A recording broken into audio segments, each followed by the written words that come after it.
Tessa, thanks for joining us on the People's Show. You've been in the business 20 years and then you retired, but you made a comeback. You never gave up, did you? Why did you make a comeback?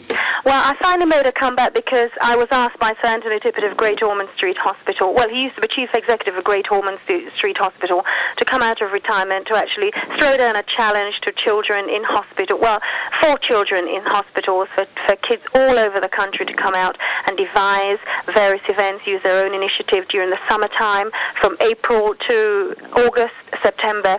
That'll be up to the Olympic Games, and hoping to raise £1 million for children in hospital. That sounds marvellous. I mean, how did you get into something like athletics, though? Did you leave school with the idea, that's where I'm going, or did it happen by accident, like my overnight success, for instance? Well, you know, it's really funny. Mine happened by accident because I was very talented. Well, my teacher told me at school I was very talented at sport, and I think I really felt I had the natural ability to do sport.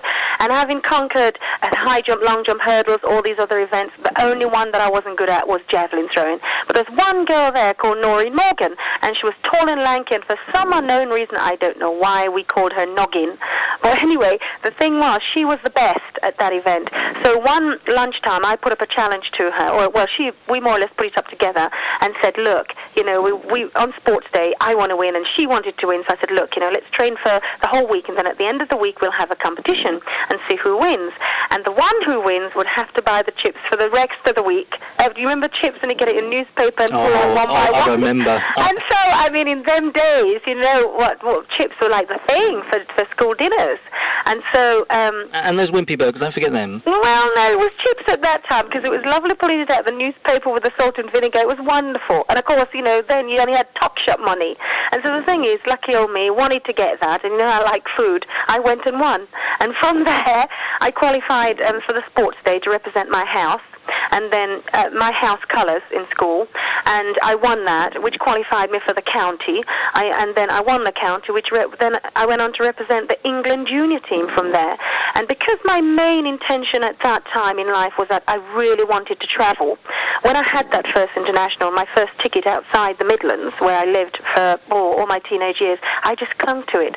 So it was by accident I fell into javelin throwing. Well, let's put it down to lanky Noreen, shall we? If it wasn't for her, perhaps you wouldn't be. Tessa Sanderson, Britain's #1 international athlete. How many medals have you won, Tessa? Do you know, I really can't count, but the major ones, I've got 3 Olympic gold medals, 3 Commonwealth gold medals, I must say, 1 Olympic gold and European silver, and then the last one that I won was the World Cup in 1992. So, you know, I'm really absolutely over the world about them. But, you know, sometimes... they say winning is great, and it is, but sometimes I think it's getting the satisfaction from doing what you're doing, whatever you're doing in life. If you really sort of like give your best shot at it, then you know you should be satisfied. I've been one of those that has been very lucky in my sport and has come out, you know, at the top of my sport. But there have been moments when I've been, you know, really sort of down too with it.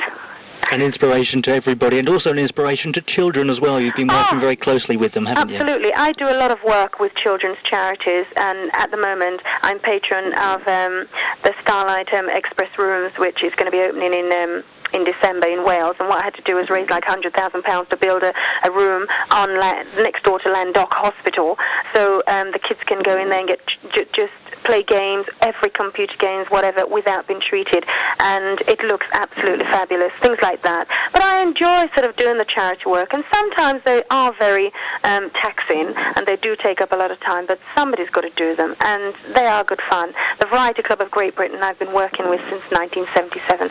But let's hope, you know, it's children like these that the money that we're going to raise, you know, will go towards helping, and also there's going to be about 19 hospitals, so, you know, there's a lot of hospitals to cater for. But we don't just want kids doing this, we want adults to join in too. And I don't care whether you're 40, 50, 60. It's nice just to get in there and take up the challenge. And you heard it first here on Premier People's Show. Tessa, as always, Britain is behind you. And it's good to see that you're using your success for the good of other people. And that's marvellous. Thank you very much for joining us. Thank you very much indeed.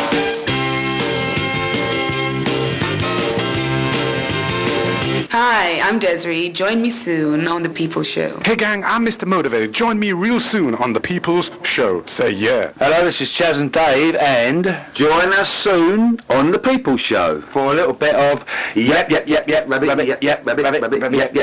bunny, rabbit. Hello, all you People Show listeners. This is Coronation Street's Mike Baldwin, but you can call me Johnny Briggs. Join me soon in the Rovers' return for a chat. Bye for now.